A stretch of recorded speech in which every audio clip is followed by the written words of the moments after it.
visi misi sekolah tidak akan pernah sesuai target apabila bimbingan konselingnya tidak memiliki manajemen yang baik. Halo sahabat BK semuanya, perkenalkan nama saya Naila Auliatifa dengan NIM 1233351007. Saya dari kelas BK Reguler B.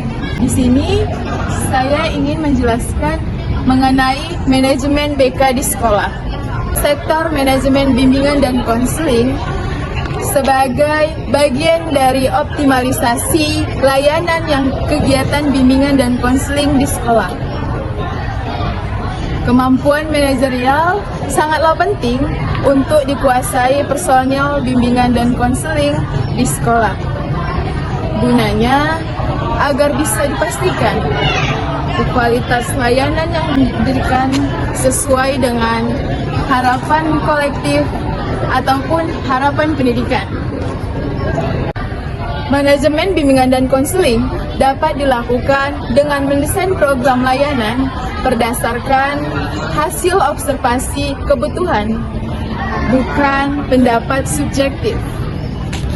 Setelah terancang dengan baik, kemudian dilaksanakan dengan tepat sasaran, kontrol actionnya dengan efektif dan efisien, kemudian refleksikan hasilnya dengan evaluasi yang tentu baik.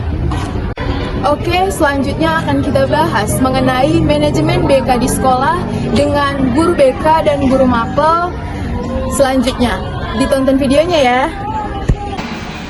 Assalamualaikum warahmatullahi wabarakatuh.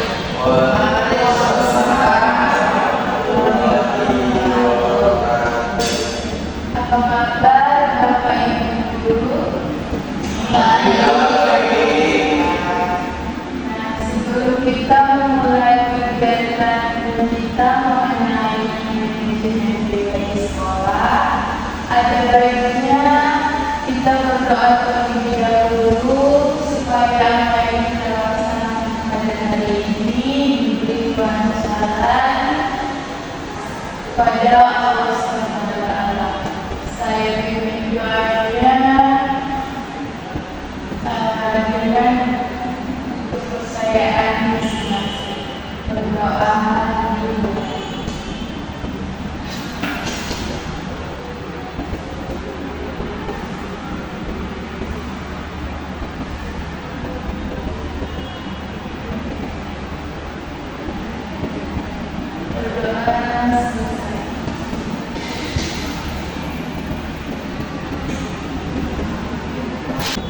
Baiklah kepada Bapak Ibu guru, kita membahas mengenai manajemen BK di sekolah. Hari ini kita membahas sektor manajemen bimbingan dan konseling sebagai bagian dari optimalisasi layanan bimbingan dan konseling di sekolah. Kemampuan manajemen manajerial sangatlah penting untuk dikuasai personel bimbingan dan konseling di sekolah. Gunanya agar bisa dipastikan kualitas layanan yang diberikan sesuai dengan harapan kolektif maupun harapan pendidikan.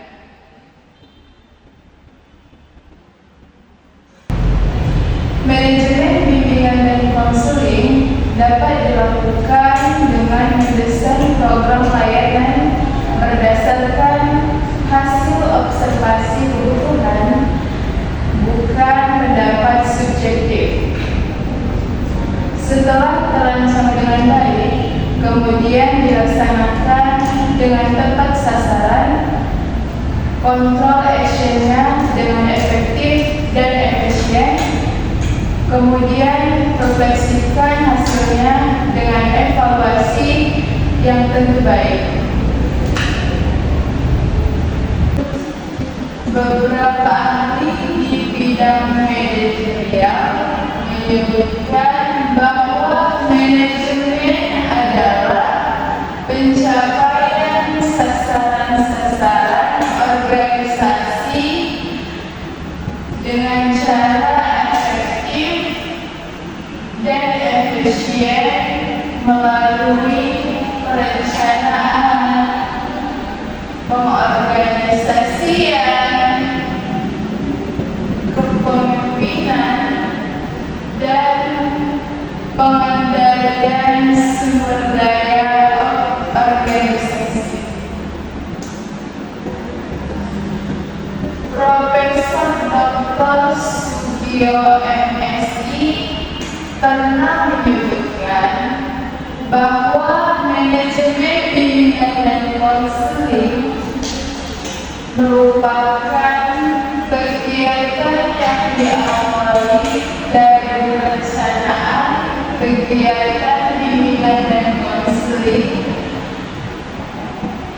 pengorganisasian aktivitas dan semua unsur pendukung bimbingan dan konseling, menggerakkan sumber daya manusia untuk melaksanakan kegiatan bimbingan dan konseling, memotivasi sumber daya manusia agar kegiatan bimbingan dan konselingnya mencapai tujuan yang ingin dicapai.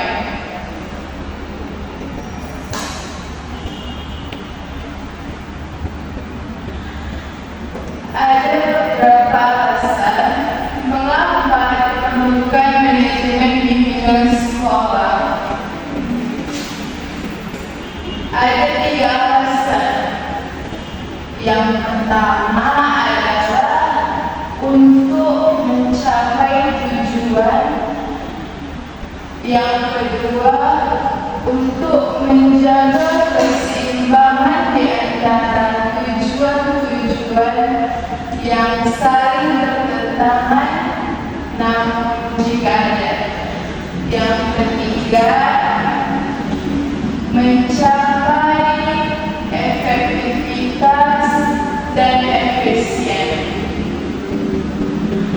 Ada 5 prinsip dalam manajemen bimbingan dan konseling. Yang pertama adalah perencanaan atau planning, agar pelaksanaan bimbingan dan konselingnya memperoleh hasil sesuai tujuan yang dirumuskan sebelumnya. Prinsip yang kedua adalah pengorganisasian atau organizing. Sistem pengorganisasian diketahui dari struktur organisasi sekolah tersebut. Organisasinya terdiri atas koordinator, anggota, dan staf administrasi. Yang ketiga, penyusunan personalia atau staffing. Mekanisme para personalia ditetapkan, disusun, dan diadakan pembagian tugas sesuai dengan job description-nya. Prinsip yang keempat, pengarahan dan kepemimpinan atau leading. Mengarahkan dan memimpin para personalia sehingga bekerja dengan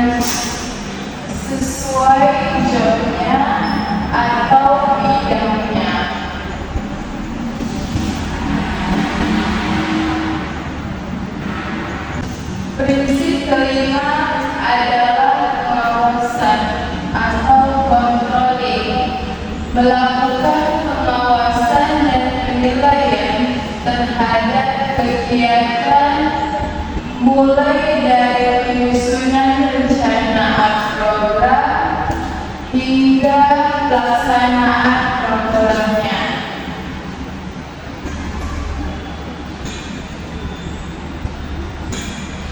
Aspek-aspek manajemen bimbingan dan konseling memiliki 4 komponen.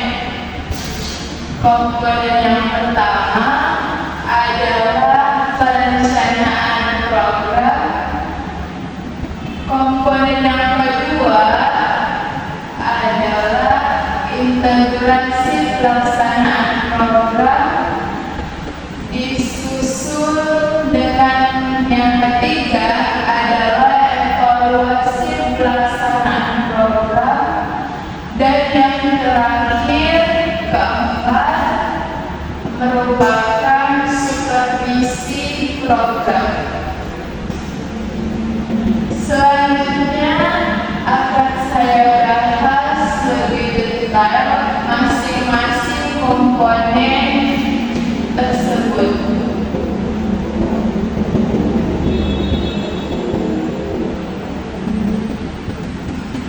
Perencanaan program bimbingan dan konseling tidak serta muncul secara otomatis. Sudah ada instrumen-instrumen yang dikumpulkan terlebih dahulu untuk membangun sebuah perencanaan yang matang. Beberapa perencanaannya didapatkan dari yang pertama, analisis kebutuhan siswa. Yang kedua, penentuan tujuan mereka. Kemudian yang ketiga, analisis situasi sekolah. Yang keempat, penentuan jenis kegiatan yang akan dilaksanakan. Kelima, penempatan metode pelaksanaan kegiatan. Yang keenam, penetapan personil kegiatannya. Dan yang ketujuh, persiapan fasilitas dan biaya kegiatan. Yang kedelapan, perkiraan tentang hambatan kegiatan dan juga antisipasinya.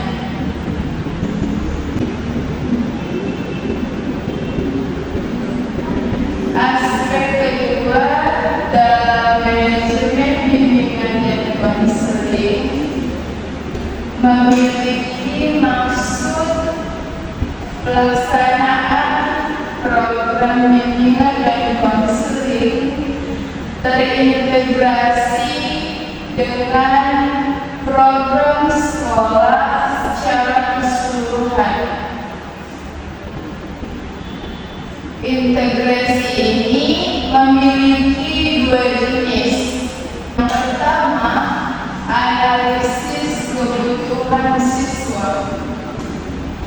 Yang kedua, penentuan tujuan mereka. Kemudian yang ketiga, analisis situasi sekolah.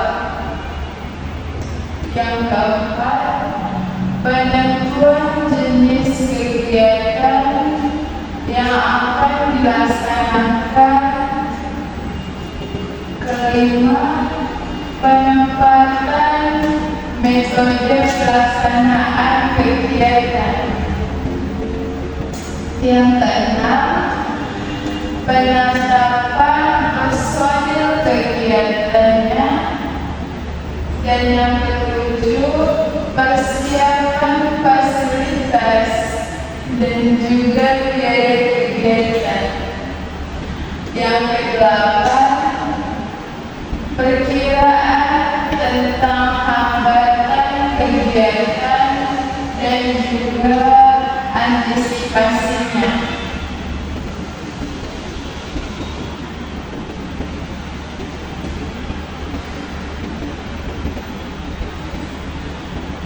Aspek kedua dalam manajemen bimbingan dan konseling memiliki maksud pelaksanaan program bimbingan dan konseling terintegrasi dengan program sekolah secara keseluruhan. Integrasi ini memiliki dua jenis. Yang pertama adalah program tahunan sebagai program sekolah yang dijalankan menurut alokasi waktu setiap semesternya. Yang kedua, program bulanan atau bahkan bisa dijabarkan dengan program dibuat dengan satu tips atau satu schedule. Dalam program itu dicantumkan substansi kegiatan, jenis layanan menurut alokasi waktunya.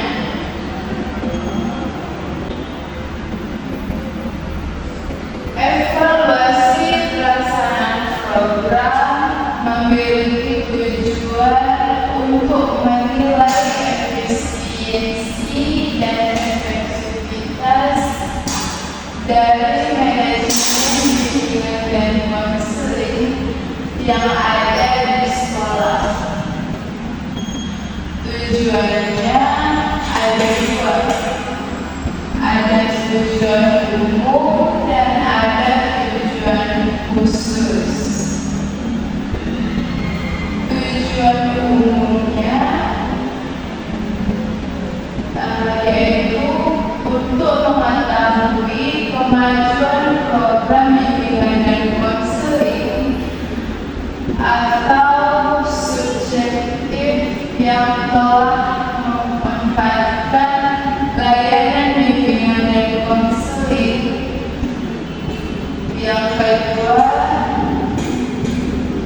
mengetahui tingkat efisiensi dan efektivitas strategi pelaksanaan program dalam kurun waktu tertentu.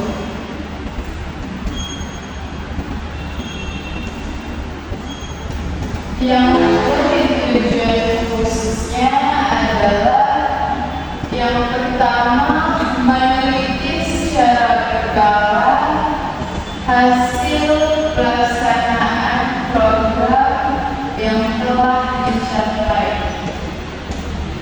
Kemudian memperoleh informasi tentang tingkat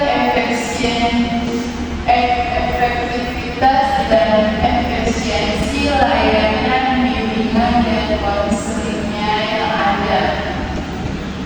Yang ketiga, mengetahui jenis layanan yang sudah atau belum dilaksanakan dan juga jenis layanan yang memerlukan perbaikan atau pengembangan. Yang keempat, mengetahui tingkat partisipasi staf atau personel sekolah dalam menunjang keberhasilan pelaksanaan program. Yang kelima, mengetahui berkontribusi program bimbingan dan konseling terhadap pencapaian tujuan pembelajaran di sekolah. Yang keenam, memperoleh informasi yang cermat dan yang memadai untuk kepentingan perencanaan langkah pengembangan program.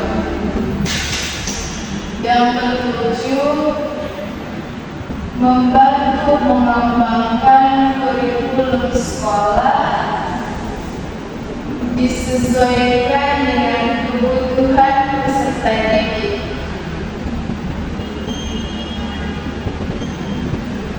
Supervisi program bimbingan dan konseling merupakan aspek terakhir dalam manajemen bimbingan dan konseling. Tujuannya adalah untuk mengendalikan personil pelaksanaan bimbingan dan konseling,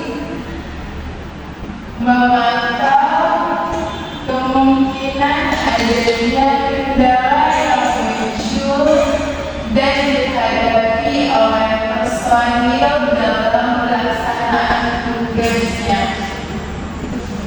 Kemudian mencari jalan keluar terhadap hambatan ataupun permasalahan dalam pelaksanaan program agar tercapai pelaksanaan yang lancar ke arah.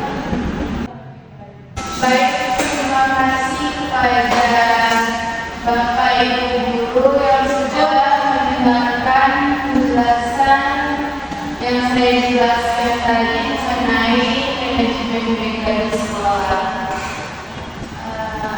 Pada Bapak Ibu, apa masalah yang sedang dihadapi ketika sedang mengajar di sekolah ini?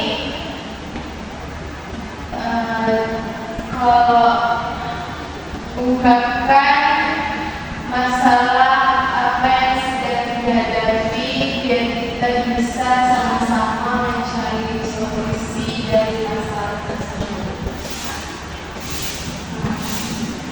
Saya di sini saya selaku guru mata pelajaran.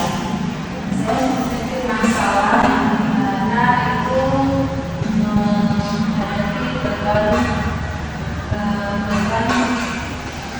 beban kerja.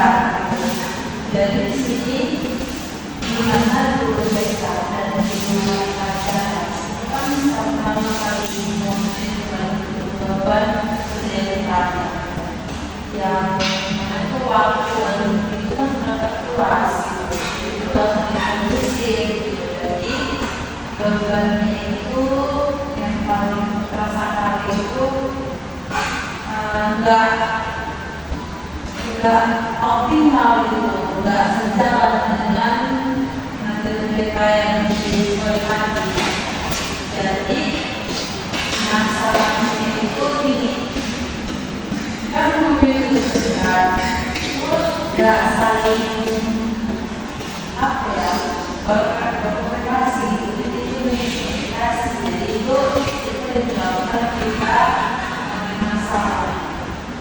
Jadi menurut Ibu dari misalnya saya ini apa sih solusi yang tepat untuk diskusi dan menjawab masalah saya tadi? Baik, terima kasih pada Ibu sebagai guru mapel. Solusi dari permasalahan yang Ibu ceritakan tadi kepada saya, solusi yang bisa saya berikan kepada Ibu, yang pertama membuat penjadwalan kolaborasi yang efisien. Nah, Ibu sebagai guru mata pelajaran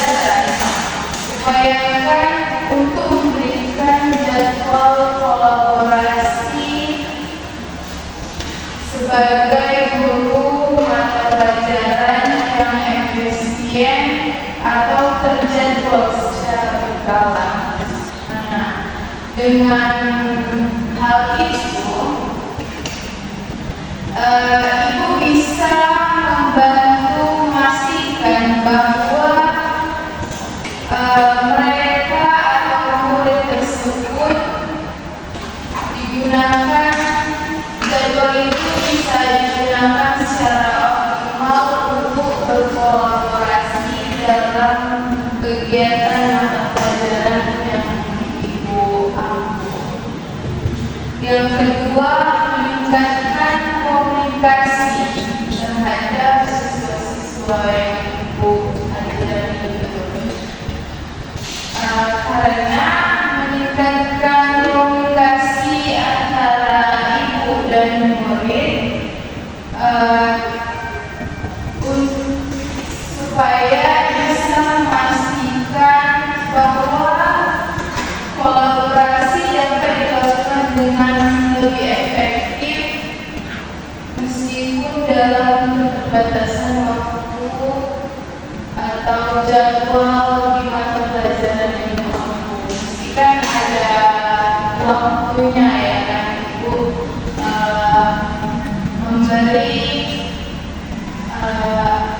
pembelajaran di kelas gitu. Yang ketiga, pengembangan program yang fleksibel.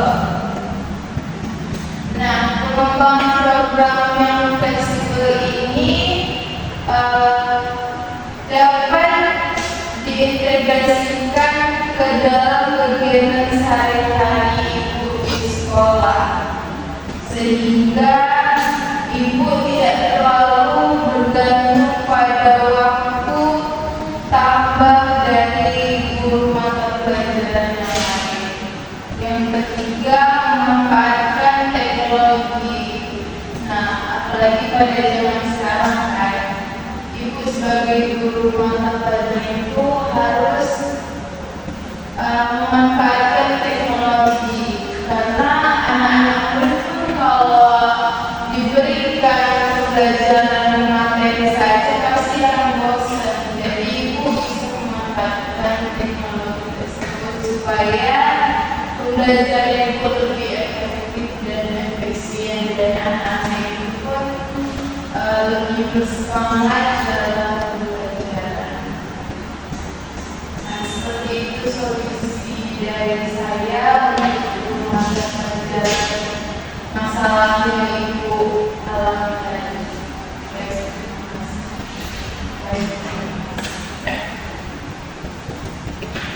Apakah ada masalah lagi yang Bapak Ibu alami selama bekerja atau memberi pelajaran di sekolah yang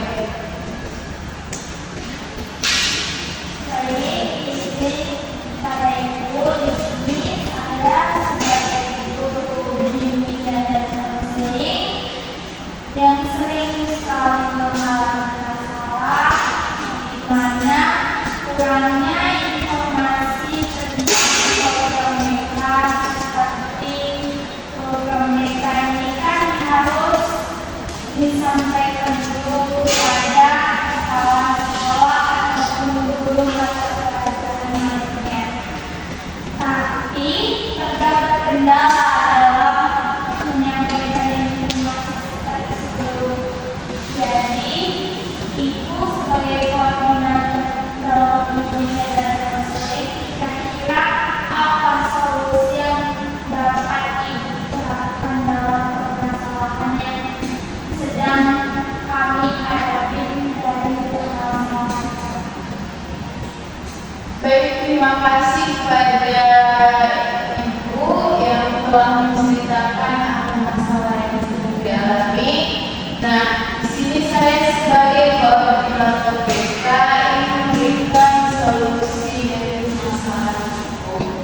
Nah, jika terdapat kendala dalam menyampaikan informasi tentang program BK kepada kepala sekolah dan guru mata pelajaran. Nah, beberapa solusi yang bisa saya sampaikan kepada Ibu. Yang pertama, koordinasi dengan guru mata pelajaran. Nah, Ibu bisa melakukan koordinasi yang lebih intensif dengan guru mata pelajaran untuk menyampaikan informasi tentang program BK. Nah, hal ini dapat dilakukan secara langsung melalui pertemuan koordinasi yang dijadwalkan secara berkala. Nah, yang kedua, memanfaatkan media komunikasi. Nah, Ibu bisa memanfaatkan media komunikasi yang efektif seperti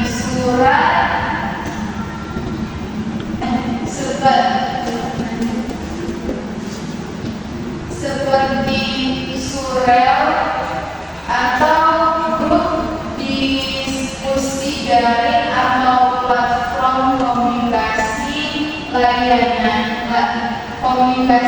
lainnya untuk menyampaikan informasi tentang program BK kepada kepala sekolah dan guru mata pelajaran.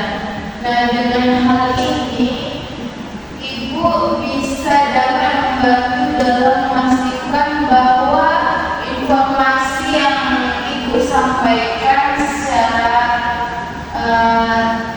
tertata dan secara efisien. Yang ketiga, penggunaan koordinator BK. Nah, jika memungkinkan, penugasan seseorang koordinator BK ini di sekolah yang bertanggung jawab untuk menyampaikan informasi di sekolah mata pelajaran. Hal ini bisa membantu Ibu dalam memastikan bahwa informasi terkait BK dapat tersampaikan dengan teratur dan efektif. Baik, terima kasih kepada Ibu sebagai koordinator BK. Mungkin dari saya akan menerapkan solusi yang diberikan. Baik, terima kasih. Apakah ada lagi permasalahan yang bisa? Baik, ada gimana? Baik, terima kasih kesempatannya. Jadi di sini masalah saya selaku saya guru mata pelajaran di sekolah ini. Nah, jadi masalahnya itu banyak siswa yang lebih nyaman menceritakan masalah pribadinya kepada guru mata pelajaran dibandingkan guru bimbingan dan konseling. Mengapa hal itu bisa terjadi? Karena banyak persepsi siswa-siswa tentang guru BK ini, bahwa guru BK ini adalah hanya sebatas polisi sekolah saja, hanya sebatas menghukum anak murid yang ada di sekolah. Jadi saya ingin bertanya, menurut Ibu selaku koordinator BK di sekolah ini, apa solusi yang bisa Ibu berikan kepada kami untuk membantu masalah yang sedang saya hadapi? Baik, terima kasih kepada Guru Mapa yang sudah menceritakan masalahnya. Di sini saya ingin memberikan solusi yang pertama.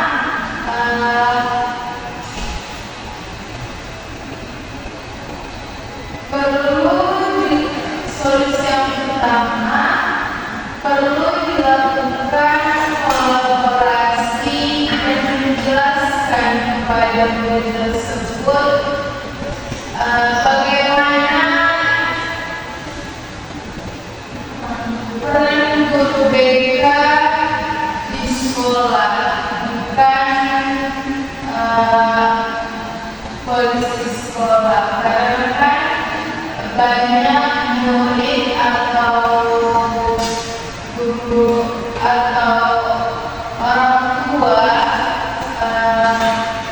berpikir bahwa guru BK adalah polisi sekolah, padahal bukan. Jadi ibu bisa berkolaborasi kepada murid tersebut, menjelaskan bagaimana fungsi dasar guru BK, dan meluruskan dari apa yang dipandang orang itu sebagai polisi sekolah.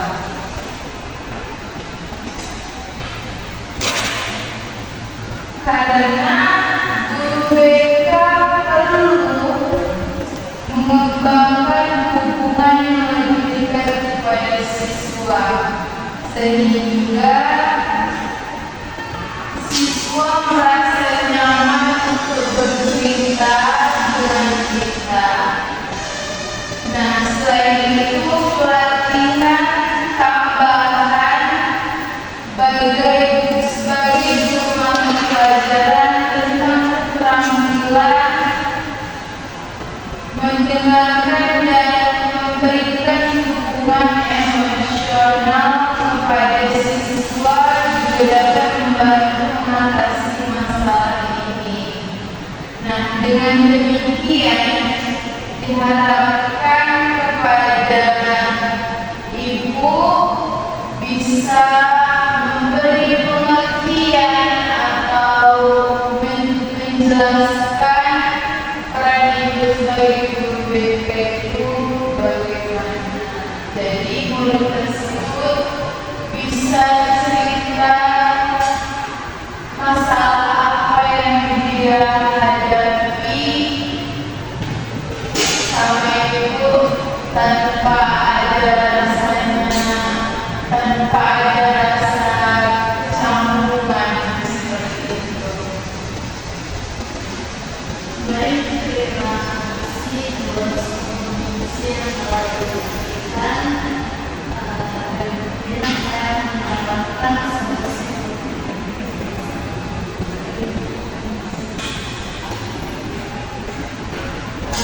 Baik, terima kasih. Apakah ada permasalahan yang dialami ini pada Bapak? Silakan. Saya dari guru BK. Nah, bukan cuma satu atau dua permasalahan yang kami hadapi sebagai guru BK. Nah, salah satu itu untuk ruangan, ketersediaan ruangan guru BK ini kan masih bisa dibilang kurang memadai, mungkin karena banyak persepsi dari guru-guru lain atau dari orang lain yang berpikir bahwasanya tidak terlalu penting untuk guru BK. Jadi untuk di sekolah ini sendiri mungkin untuk ruangan bisa terpenuhi. Jadi kami sebagai guru BK mengalami kesulitan untuk melakukan beberapa layanan seperti konseling ibu dan yang lainnya. Jadi ada dari koordinator BK sendiri untuk menangani atau mempunyai solusi untuk menangani masalah atas ketersediaan atau kurangnya ruangan yang harus dimiliki oleh guru bimbingan konseling. Baik, terima kasih Bapak yang telah solusi untuk memberikan ruangan BK yang sangat terbatas ya di sekolah ini. Bapak bisa menggunakan ruangan alternatif seperti ruangan kelas.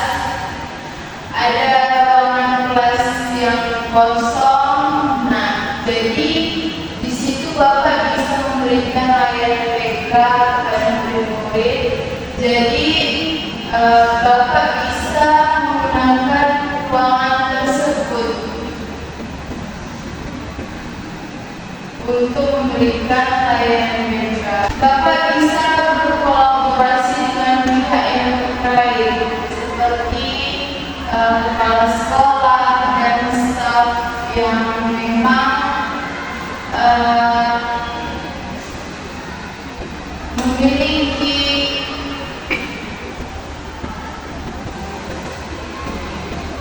memiliki hak untuk mengatasi hal tersebut. Nah, jadi Bapak bisa menceritakan masalah apa yang kurang dalam layanan BK yang ingin Bapak berikan. Nah, di situ biar bisa mencari solusi bersama-sama dan supaya ruangan BK tersebut bisa dibangun dengan perlahan.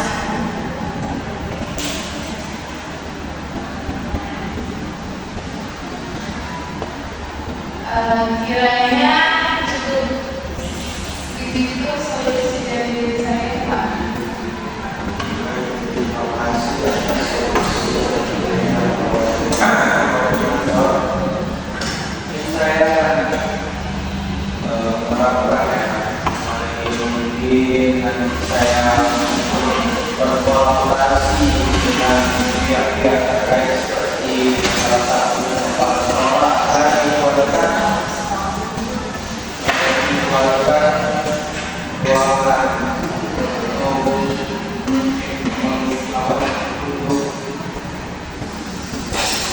tidak Baik, terima kasih. Mudah-mudahan solusi yang saya berikan kepada Bapak Ibu guru mengenai masalah yang sedang Ibu dan Bapak alami, mudah-mudahan bisa bermanfaat. Sebelum kita tutup, ada baiknya kita berdoa terlebih dahulu. Berdoa dimulai.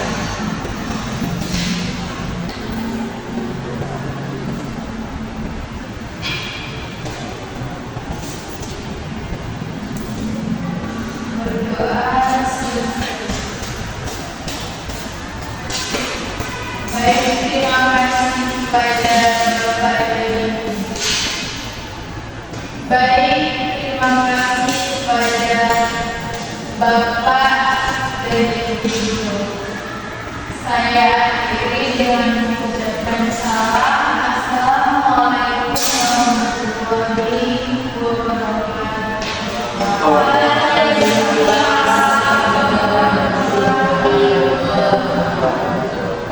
Nah, itulah tadi penjelasan mengenai manajemen bimbingan dan konseling di sekolah. Dan saya sebagai koordinator BK berdiskusi dengan guru BK dan guru mata pelajaran apa permasalahan dari guru tersebut, dan saya sebagai koordinator memberikan solusi dari permasalahan guru tersebut. Terima kasih yang sudah mau menonton video saya sampai habis. Sampai jumpa. Assalamualaikum warahmatullahi wabarakatuh.